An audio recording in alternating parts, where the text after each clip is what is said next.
पराक्रमी राजा विक्रमादित्य। एक दिन राजा विक्रमादित्य के दरबार में एक ब्राह्मण आया। राजा ने अत्यंत विनम्रता के साथ उसका स्वागत करते हुए कहा, हे ब्राह्मण देव, मेरा अहोभाग्य जो आप यहाँ पधारे। ब्राह्मण ने कहा, विक्रमादित्य, मैं किसी कामना से नहीं वरन आपको एक विलक्षण घटना बताने आया हूँ। आश्चर्यचकित राजा ने कहा, कृपया मुझे उस घटना को बताएं। हे राजन, अपनी कैलाश मानसरोवर की यात्रा पर मैंने एक आश्चर्यजनक बात देखी। प्रतिदिन सूर्य की प्रथम किरण के साथ मानसरोवर के मध्य से एक स्तंभ निकलता है। वह दोपहर तक ऊंचा होता जाता है, मानो सूर्य का स्पर्श चाहता हो, और फिर धीरे धीरे घटता हुआ सूर्यास्त तक लुप्त हो जाता है। यह तो अत्यंत आश्चर्य की बात है। राजा ने बीच में कहा, रुकिए महाराज, मुझे अपनी बात पूरी करने दीजिए। यह जो विलक्षण घटना मैंने आपको बताई, उसके कारण देवताओं में विवाद छिड़ गया है कि उनमें सबसे अधिक शक्तिशाली कौन है। सूर्यदेव ने कहा कि मात्र समुद्र देव ही उनके समक्ष टिक सकते हैं। शेष सभी तो उनके पास आने का प्रयत्न भी करेंगे तो भस्म हो जाएंगे। फिर तत्पश्चात अन्य देवों को उन्होंने चुनौती देते हुए कहा कि क्या आप लोग एक भी ऐसा नाम बता सकते हैं जो मेरे निकट आ सके और मेरे ताप को सहन कर सके। ब्राह्मण ने पुनः कहा, उस समय इंद्र भगवान ने कहा कि देवता तो नहीं पर एक ऐसा शक्तिशाली और साहसी मनुष्य है जो आपका सामना कर सके। यह सुनकर सूर्यदेव ने कहा कि किसी मानव में उनके समक्ष आने की शक्ति नहीं है। पल भर को रुककर ब्राह्मण ने राजा विक्रमादित्य से पुनः कहा, राजन, क्या आप अनुमान लगा सकते हैं कि वह व्यक्ति कौन है जिसके विषय में इंद्र भगवान कह रहे थे। राजा विक्रमादित्य कुछ अनुमान न लगा सके। ब्राह्मण ने स्वयं उत्तर दिया, हे राजन, वह आप ही थे। यही नहीं, इंद्रदेव ने सूर्यदेव से कहा कि मैं दावा करता हूँ कि अपनी योग्यता सिद्ध करने के लिए इस चुनौती को स्वीकार विक्रमादित्य तुरंत यहाँ आएगा। इसीलिए मुझे अपना दूत बना के उन्होंने यहाँ भेजा है। राजा ने पूछा, मुझ में इंद्रदेव का इतना विश्वास, इसे मैं कैसे सिद्ध कर पाऊंगा। राजन, आप तुरंत मानसरोवर जाके सूर्यदेव से मिले। राजा अचानक आई इस चुनौती के लिए तैयार नहीं थे। फिर भी इंद्रदेव का स्वयं पर इतना विश्वास अनुभव कर राजा तुरंत मानसरोवर तक जाकर सूर्यदेव से मिलने के लिए तैयार हो गए। कुछ दिनों की यात्रा करके वह मानसरोवर पहुंचे। अगले प्रातः वह उस स्थान पर पहुंचे जहां से स्तंभ प्रकट होता था। सूर्य की पहली किरण के जल पर पड़ते ही सरोवर के बीच में से एक स्तंभ प्रकट हुआ। राजा विक्रमादित्य तैरकर वहां पहुंचे और स्तंभ पर चढ़कर बैठ गए। दिन निकलने के साथ साथ स्तंभ ऊंचा होता गया। दोपहर होते होते विक्रमादित्य सूर्य तक पहुंच गए। हालांकि सूर्य के भीषण ताप से विक्रमादित्य भस्म हो गए। अपने रथ पर आरूढ़ सूर्यदेव स्तंभ के पास आकर रुक गए। भस्म देखकर उन्होंने अमृत की कुछ बूंदें भस्म पर डाली। विक्रमादित्य जीवित हो उठे और सूर्यदेव के समक्ष हाथ जोड़कर खड़े हो गए। सूर्यदेव ने उन्हें आशीर्वाद देते हुए कहा, हे राजन, आपने अपना साहस प्रमाणित कर दिया। इंद्र के वचन को आपने सत्य कर दिया। मेरे पास आते ही आप भस्म हो जाएंगे, ये जानते हुए भी आपने आने का साहस किया। मैं आपके साहस की सराहना करता हूँ। इतना कहकर सूर्यदेव ने अपने कुंडल का जोड़ा देते हुए राजा से कहा, आवश्यकता पड़ने पर ये आपकी सहायता करेंगे। उपहार स्वीकार कर विक्रमादित्य वापस लौट आए और स्तंभ भी अदृश्य हो गया। विक्रमादित्य के उज्जैन लौटने पर वही ब्राह्मण पुनः राजा से मिलने आया। राजा ने उसे अपना अनुभव सुनाया। विक्रमादित्य के पराक्रम की कथा सुनकर ब्राह्मण अत्यंत प्रसन्न हुआ। सूर्यदेव द्वारा दिए गए कुंडल की ब्राह्मण ने राजा से याचना करी। पल भर की भी देरी किए बिना राजा ने सहर्ष सूर्यदेव का दिया हुआ उपहार ब्राह्मण को दे दिया। धन्यवाद। अतिथि देवो भव। एक दिन राजा विक्रमादित्य अपने महल की छत पर टहल रहे थे। सामने ही क्षिप्रा नदी बह रही थी। राजा नदी के बहते जल की सुंदरता निहार रहे थे। तभी उनकी दृष्टि नदी की ओर जाते हुए एक पुरुष, एक स्त्री और एक बालक पर पड़ी। राजा कुछ समझ पाते इससे पहले ही एक के बाद एक उन तीनों ने नदी में छलांग लगा दी। राजा हैरान रह गए। उन्होंने तुरंत देवी माँ द्वारा दिए गए अपने 2 बेतालों को बुलाया। वे आए और हाथ जोड़ के आदेश की प्रतीक्षा में खड़े हो गए। राजा ने कहा, शीघ्र मेरे साथ आओ, नदी की ओर देखो, वे लोग स्वयं को नदी में डुबोना चाहते हैं। मैं उस आदमी को बचाऊंगा, बाकी दोनों को तुम बचाना। तीनों डूबते हुए लोगों को बचाने दौड़े और उन्हें नदी के किनारे ले आए। राजा ने उस व्यक्ति से पूछा, आप सब कौन हैं? क्यों आप लोग आत्महत्या कर रहे हैं? उस व्यक्ति ने कहा, हे राजन, मैं विप्रदास नामक एक गरीब ब्राह्मण हूँ। कई दिनों से हमने कुछ नहीं खाया है। अपनी पत्नी और बच्चे की देखभाल के लिए मेरे पास एक पैसा भी नहीं है। आपने मुझे क्यों बचा लिया? राजा ने कहा, तो क्या निराश हो कि तुम आत्महत्या कर लोगे? फिर मैं क्या करूं?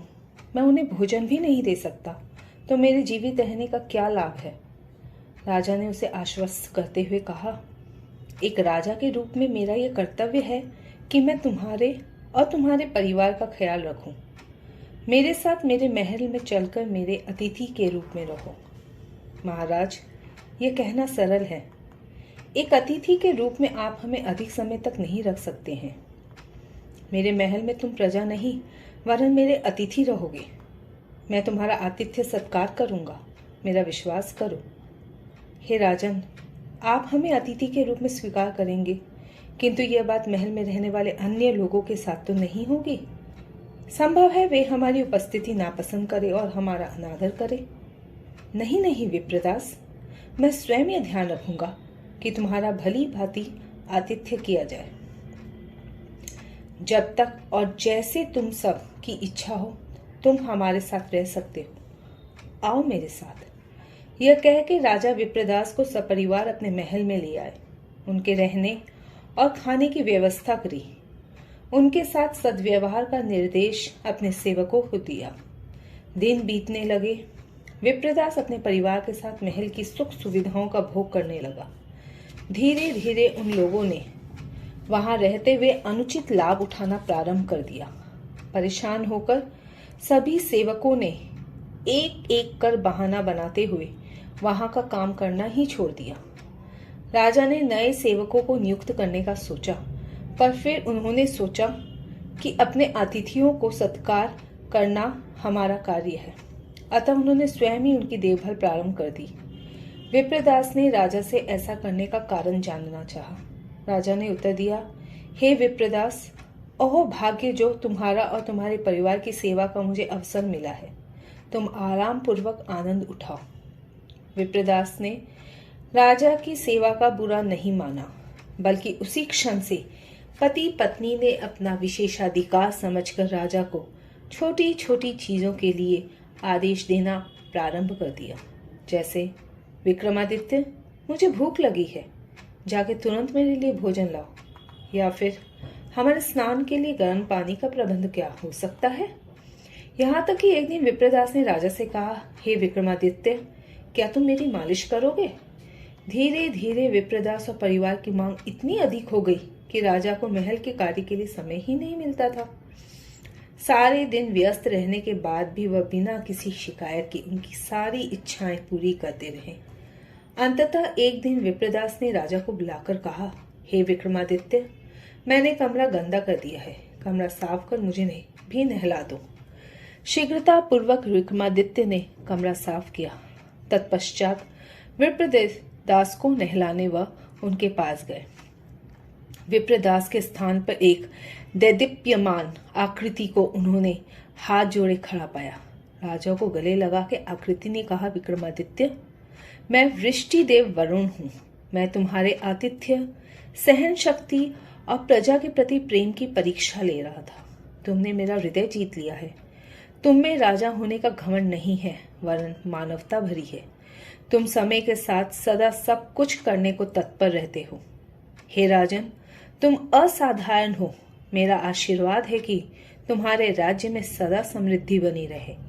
यह कह के वरुण देव अदृश्य हो गए और राजा विक्रमादित्य मूक खड़े रह गए। धन्यवाद। निस्वार्थी शासक।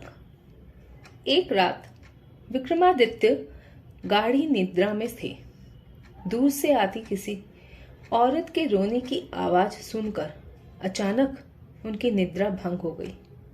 उठकर बाहर जाकर देखा तो उन्हें कोई भी दिखाई नहीं दिया।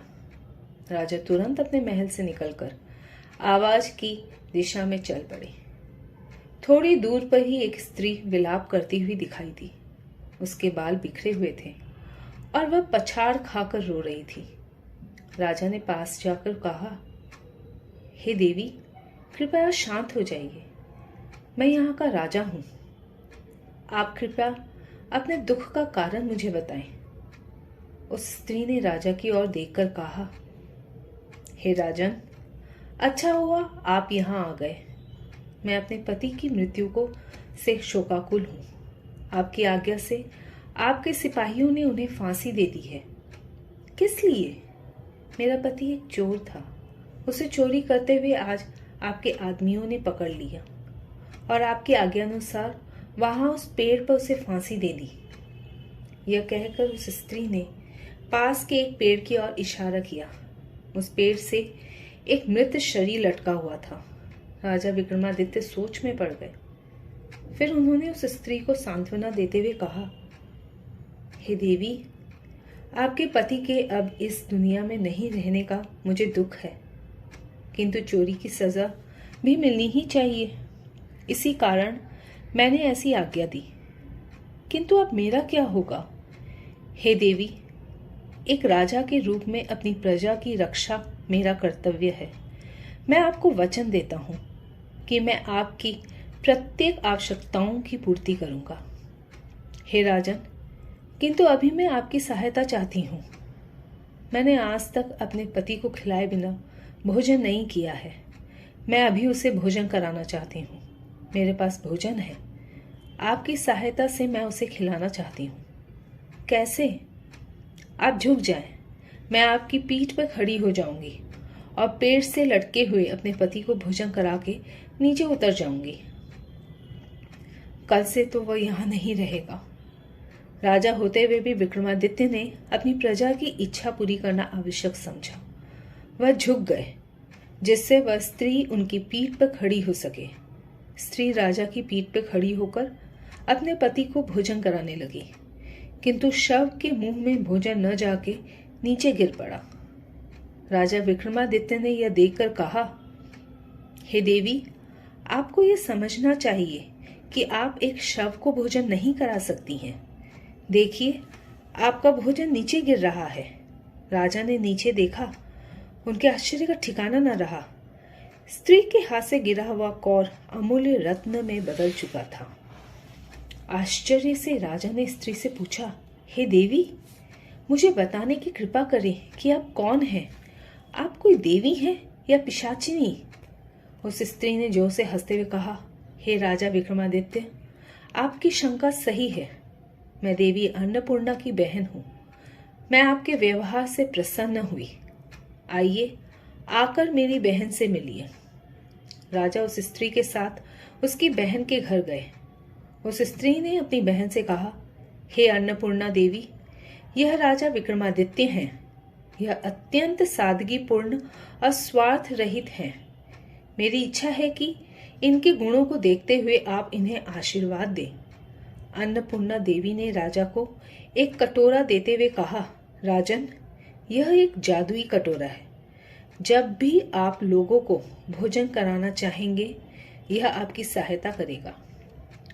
इच्छा करते ही यह कटोरा भोजन से परिपूर्ण हो जाएगा। अगले दिन एक ब्राह्मण विक्रमादित्य के पास आया और उसने भोजन मांगा। राजा विक्रमादित्य ने उसी कटोरे से भोजन की कामना करी। भांति भांति के व्यंजन प्रकट हो गए। भोजन से तृप्त हुए ब्राह्मण ने राजा से उपहार स्वरूप वह कटोरा मांगा। राजा ने सोचा कि ब्राह्मण के आशीर्वाद से राज्य सदा समृद्धशाली रहेगा, अतः बिना एक पल भी विचारे उन्होंने कटोरा उसे उपहार स्वरूप दे दिया। धन्यवाद।